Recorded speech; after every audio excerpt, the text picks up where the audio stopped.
Hi friends, আসসালামু আলাইকুম। নমস্কার, সকলে কেমন আছো? আশা করছি আমাদের ব্লগ যে যেখান থেকে দেখছো সবাই খুব ভালো আছো আর সুস্থ আছো। দেখো, এখন কিন্তু অনেক সকাল মানে প্রায় 8টা বাজে। আর আমি কিন্তু এরই মধ্যে ছাদের উপরে আমাদের পুঁইশাক গাছ থেকে গাছ তুলে নিয়ে এসেছি, মানে কি পুঁইশাক পেরে এনেছি। আর এনে এই ফ্যানের তলায় ঘরেতে বসে পড়েছি আনাজ কাটার জন্য, কারণ এতটা অতিরিক্ত গরম, তার জন্য আমি আর বাইরে বসিনি। আর আমি সকাল থেকে উঠে কিন্তু আমার ঘর-টর মোছামুছি হয়ে গেছে। আমি কিন্তু ঘুম থেকে উঠেই কিন্তু আগে ফার্স্ট কাজ করি ঘর মোছা।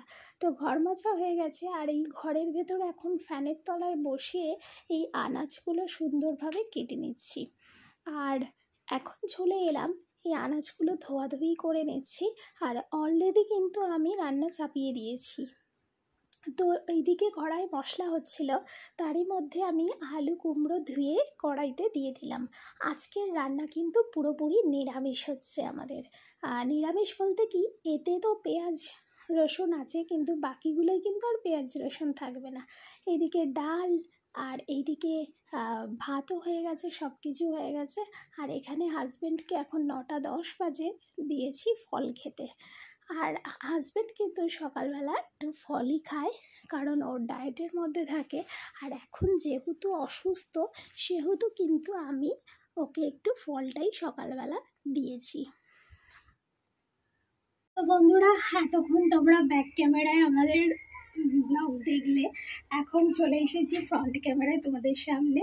আর এখন হচ্ছে কি রেসিপি হবে, সেটা হচ্ছে আজকে একটা ঢ্যাঁড়সের রেসিপি হবে। আর অনেক দিন আমাদের রেসিপির সব কিছু বন্ধ ছিল, কারণ আমার হাজব্যান্ডের শরীর খারাপ ছিল বলে আমরা অনেক দিন রেসিপির কাজকর্ম কিছু করতে পারিনি। তো আজকে বললাম, ওকে একটু জোরই করলাম যে চলো রেসিপি চ্যানেলে রেসিপি দেওয়া হচ্ছে না, বন্ধ হয়ে পড়ে রয়েছে। তো এখন আমরা তার জন্য রেসিপি করতে যাচ্ছি। তো সকাল থেকে তো সব রান্নাবান্না হয়ে গেছে, সেটা তোমরা দেখলেই। আর এখন হচ্ছে ঢ্যাঁড়সের একটা রেসিপি করব, তো অবশ্যই তোমাদেরকে শেয়ার করব। এখনও যাবে কিচেনে, আমি আর কাজকর্মগুলো গুছিয়ে নিই। তো চলো সঙ্গে থেকে। তো এখন রেসিপি শুরু হয়ে গেছে, আর সাথে আমার মেয়ের গন্ডগোলও শুরু হয়ে গেছে। দেখো মাম্মা, কি করছিলে তুমি? বলে দাও তো, কি করছিলে? কি করছিলে বলো বলো। আচ্ছা ছাড়ো, ও বলবে না, ও এখন লজ্জা পাচ্ছে। তো এদিকে চলে এসো। রেসিপির জন্য এখানে সব কিছু জোগাড়জাটি করা হয়ে গেছে। এখানে হচ্ছে ঢ্যাঁড়সকে ম্যারিনেশন করা হয়ে গেছে। আজকের আমাদের রেসিপি হচ্ছে নিরামিষ ঢ্যাঁড়স রেসিপি হচ্ছে। এই তোমার ঢ্যাঁড়স, এই যে দেখো, লেডিস ফিঙ্গার। হ্যাঁ, ইয়েস। তো এখন এই ঢ্যাঁড়সটাকে ভেজে নেব, তারপর রান্নাটা বসাবো। তো চলো তোমরা দেখতে থাকো। আর এখানে নিরামিষ ঢ্যাঁড়স রেসিপিটা শুরু করে দিয়েছি। তেলের মধ্যে কালো জিরে, হলুদ গুঁড়ো, লঙ্কা গুঁড়ো মানে এখানে কাশ্মীরি লঙ্কার গুঁড়ো দিয়ে ভালো করে মশলাটা কষিয়ে নেওয়ার পর দিয়ে দিলাম টমেটো। স্লাইস করে রাখা টমেটোগুলো দিয়ে ভালো করে নাড়াচাড়া করে এবারে একটু দিয়ে দেব লবণ, যাতে টমেটোটা তাড়াতাড়ি সিদ্ধ হয়ে যায়। আর এখানে একটা পোস্ত, সর্ষে, কাজু বাদাম আর কাঁচা লঙ্কার একটা পেস্ট করেছিলাম, সেটা এখন এই তেলের মধ্যে দিয়ে ভালো করে কষিয়ে নিলাম। আর এখন দিয়ে দিলাম সামান্য পরিমাণে জল আর চিনি। এবারে গ্রেভিটা ফোটার সঙ্গে সঙ্গেই কিন্তু আমি ঢ্যাঁড়সটা দিয়ে দিয়েছি। একদম সহজ রেসিপি, সিম্পল রেসিপি। তোমরা চাইলে কিন্তু এই গরমের দিনে এই রেসিপিটি বাড়িতে করে খেতে পারো। আমাদের তো খুবই পছন্দ হয়েছে, আর আমি তো ভীষণ ভালোই খাই এই রেসিপিটি হলে। তো নিরামিষ ঢ্যাঁড়স রেসিপি কিন্তু আমার কমপ্লিট হয়ে গেছে। আর মাঝপথে তোমাদের সামনে আর আসতে পারিনি, কারণ প্রচণ্ড গরম হচ্ছে। তোমরা তো দেখতেই পাচ্ছ যা গরম পড়েছে। তো ভাবলাম যে একেবারে রেসিপি হয়ে গেলেই তোমাদের দেখাবো। তো দেখো, খুব সামনে থেকে দেখাচ্ছি তোমাদের। আর নিরামিষ ঢ্যাঁড়স রেসিপি এইভাবে কিন্তু তোমরাও যদি বাড়িতে করো, মানে অসাধারণ লাগবে গরম ভাতে। আর এই গরমকালে এই ঢ্যাঁড়স রেসিপিটা একবার হলেও ট্রাই করো। আর এই ঢ্যাঁড়স রেসিপি যদি তোমাদের পেতে হয়, তাহলে ফিজাস রান্নাঘরে ভিজিট করতে হবে। এটা কিন্তু কালকেই পেয়ে যাবে ওই চ্যানেলে। তো চলো, আজকের মতো এখন রেসিপি কমপ্লিট হলো। এবার যাবো, মেয়ে স্নান করবে, আমি স্নান করব, সবাই স্নান করে তারপর খাওয়া দাওয়া করব। তো চলো।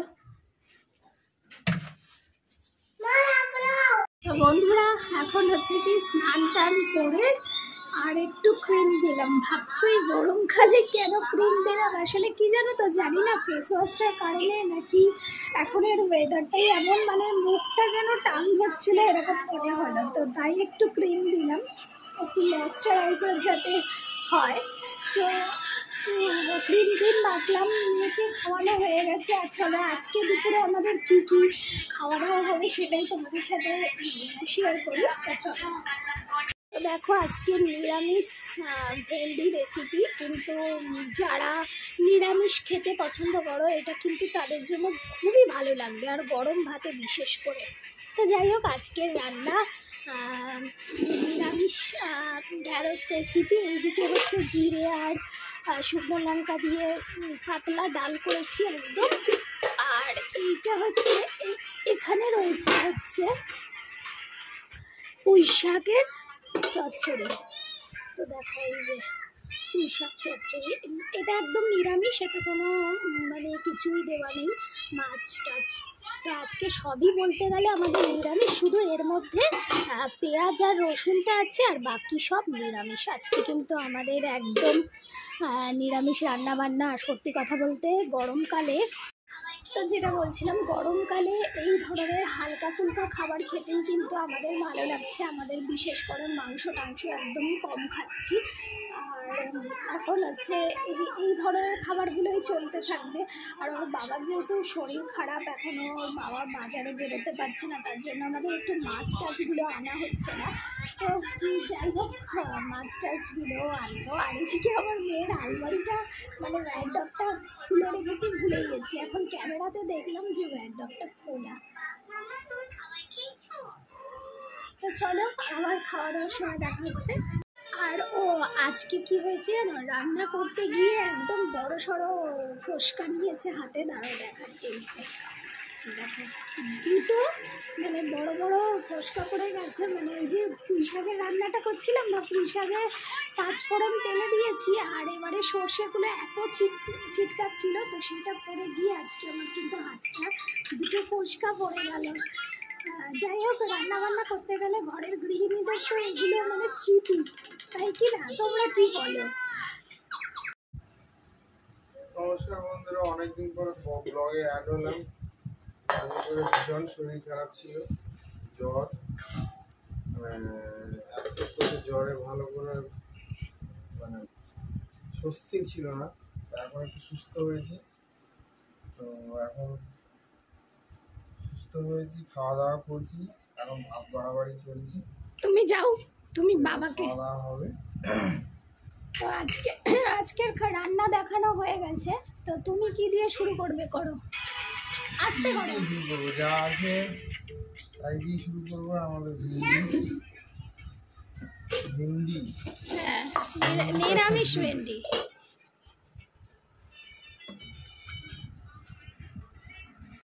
আচ্ছা ঠিক আছে, চলো এখন আমরা কি করবো মা? পড়াশোনা, বলো।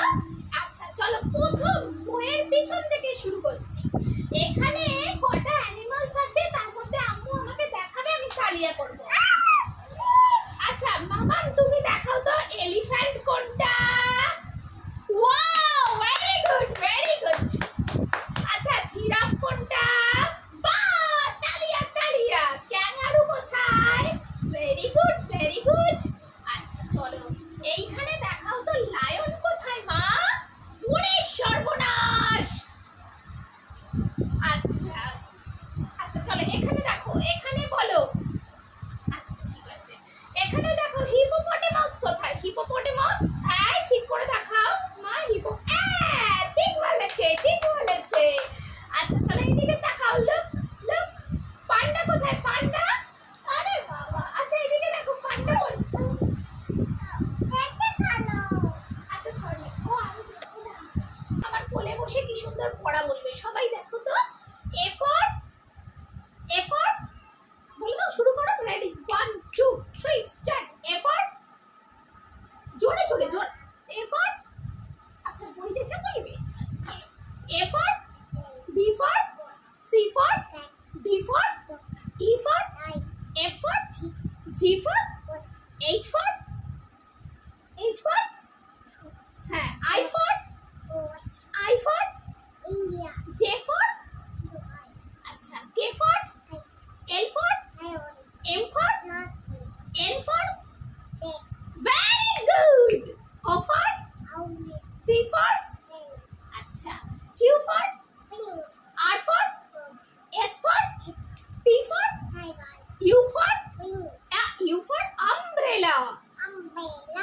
V for